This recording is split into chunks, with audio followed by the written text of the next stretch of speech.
Yet another example of fun with screen printing. Our rocker switch broke on our dryer, but luckily, Ace Hardware to the rescue. I think this one's gonna work. So here's the old one that came out of that hole. Here's the new one from Ace Hardware. And we're basically down on production till we can get this fixed. Pops in, nice, okay.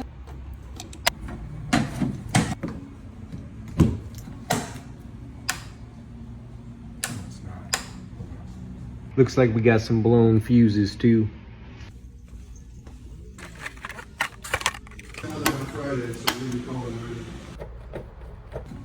Moment of truth.